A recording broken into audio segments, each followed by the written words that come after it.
Hey, what's going on, you guys? Simchal Fitness here, and today we'll be talking about why Steven Crowder is a bully.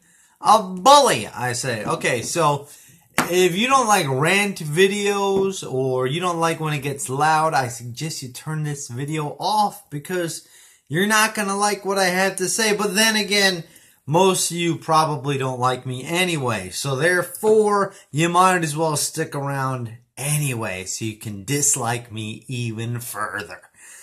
That said, let's jump right into it. Steven Crowder and his band of misfit guppies, his underlings, that he commonly orders around, and Not Gay Jared and all this.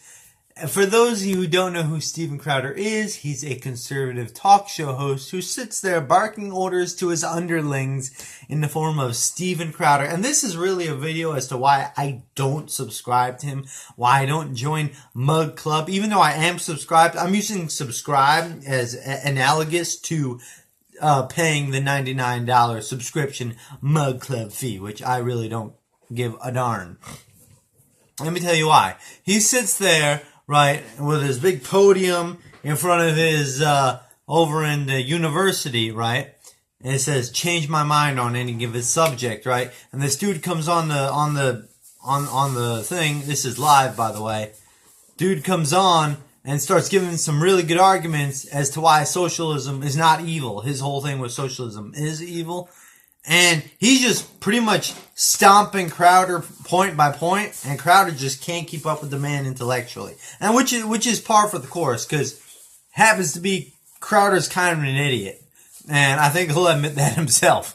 And so he goes ahead and he starts pretty much making fun of the guy and bullying him, as he always does, because whenever Crowder gets into a corner, you'll notice what he does is he defers to the crowd, and hopefully the crowd will, he'll find some support within his crowd, and he'll tell a joke and get everybody to laugh at him, thus making his opponent's point null and void, which is completely a logical fallacy. Just because I can make you laugh, or just because I can make the audience laugh at you, doesn't make your point any less valid. But that's neither here nor there. Just one tiny little part why I don't subscribe to him, why I don't pay for his Mug Club. Want to know the other reason why I don't pay for his Mug Club? Because he has this guy, Not Gay Jared, and he says his name is Not Gay Jared, but then he does these gay homosexual skits, saying, like, lying in the bathroom with him, or in the bathtub, or in the bed. And it's like, I don't really subscribe to that sort of homosexual behavior. So be as it might be, then, like, why would I pay to continue feeding into your homosexual behavior when, you think it's a joke, but in today's day and age, it's not really a joke because it's coming from everywhere. So I don't need it to be a joke like that. It's not really a joke to me. Like, I think a man sleeping with another man is not funny no matter what flavor you spin on it. And no, I'm Jewish, but I ain't no Ben Shapiro or anything like that. So I ain't that smart myself when it comes to a lot of these things, but I can tell a real idiot when I see one. And I'm not saying Crowder's an idiot. He's just not very smart. And, quite frankly, I don't think he's real genuine either.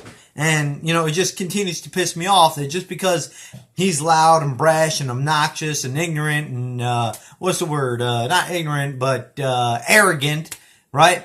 He thinks he could just, waltz on in and say whatever he wants to say, and, he's always in the right. But you know what? He's not always in the right. I'm a conservative myself. I'm conservative all the way. But this guy, he doesn't seem to care whether or not he's right, whether or not he's wrong. He's just trying to push his agenda for his bottom dollar. It just seems to me. I don't know.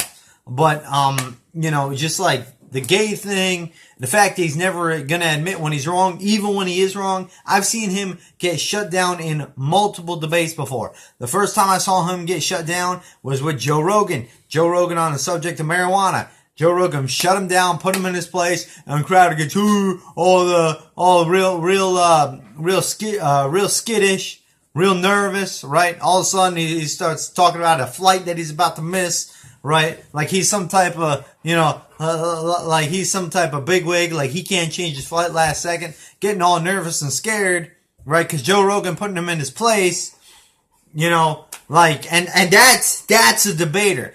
Show me one video where a guy like Ben Shapiro saying, "Oh shoot, I gotta get a flight because I might be, I'm losing this debate. My bad. Oh shoot, I better be out. I gotta hit up Southwest because I'm losing pretty much this debate point by point." And because it's on the Joe Rogan podcast, I can't even shut that crap down because he's gonna upload it on his channel. So I ain't got no control over all this. Oh shoot, I'm screwed. I got a flight to catch. Oh crap. Right? I don't know what his deal is. And here's another thing, right? He goes ahead, he talks about all these multicultural issues. But he's got like, every single guy on his team is like blue-eyed, blonde-haired, like white guy. They're a bunch of white guys. Now I'm a white guy myself, you know. I mean, I'm kind of Jewish, so that makes me kind of not white. But you know, I'm kind of white, you know. And these guys are all white, right? And when you have a bunch of white people in a room and they're all talking about black people, right? It pays to have a token black guy in the room. It pays to have a token black guy. Then you can talk about them black people more freely. Or if you're going to talk about somebody Muslim, at least have somebody who's Muslim over the phone that you can sort of chive with. Because having a bunch of white people, you know, talking about race and culture and all this stuff just makes people kind of like sit real funny. Makes people sit real funny, if you know what I mean. Having a bunch of white people, you know, in their whiteness, and they're all like kind of talking about, you know, being white and how white they are compared to all the black people, and how the black people aren't like, you know, all these in racially sensitive jokes that they're making. And no, this is not a trolling video. I assure you, I'm being 100% serious. You got a bunch of white people and they're talking about all these multicultures when they don't even know what it's like to be in those skins. Now, I'm not that type of person. I'm not going to get on up about some white privilege, but I'm just saying it still don't make people feel right. If I was sitting here and I was going to be talking about black people on a daily basis, I make sure that I'd at least have a couple of brothers on the phone, you know what I'm saying? And this way I can go ahead and deflect off them and be like, hey, look, it's all good. You know, I mean, I know I'm Jewish. I'm kind of white, but I'm not really because I'm kind of Jewish. But hey, I got my brother on this phone over here and he's going to vouch for me. So we all good here. But I'm not going to insult anybody like that, you know, because like kind of like if the shoe was on the other foot kind of thing, you don't know what you're doing. And you got a bunch of white people, they're all sitting there, all making fun of all kind of cultures here, then you kind of got some problems, if you know what I'm saying. I mean, I'm just saying, if I was one of them black people, I'd be kind of triggered, kind of pissed off, kind of frustrated. It always just kind of like annoyed me. Every single new intern or employee happens to be white or a different shade of white or blonde hair or Sven computer. Oh, that's their best. His grandfather was probably a freaking neo-Nazi. Okay, I'm gonna get some flack for that. But you know what I mean. Blonde hair, blue eyes, from Germany. I mean, oh boy, I can just see the comments now. Listen, here's the problem. He just needs to tone down, right? He needs to remember that he's not always right. He needs to get some diversity on up about Louder with Crowder. Just call him the token black guy. That would be hilarious. Be like, token black guy Darrell. You know, and there you go. You know, it's all part of the joke. But if you don't got no black guys, you can't talk about black people. That's what I'm saying. I'm being massively triggered here. Massively triggered. But, you know, that's about all I have to say about it, man. Just, you know, I honestly, like, man, you know, the jokes, the insensitivity towards, you know, other cultures when not having a culture in your back pocket, you know what I'm saying? Like what I just spoke about. And just not admitting when you're wrong. You know, just fix up those three things. You know, a little bit less on the homosexual stuff, man. You'd be good, man. You'd be good. Man, that's about all I got to say on this subject, man.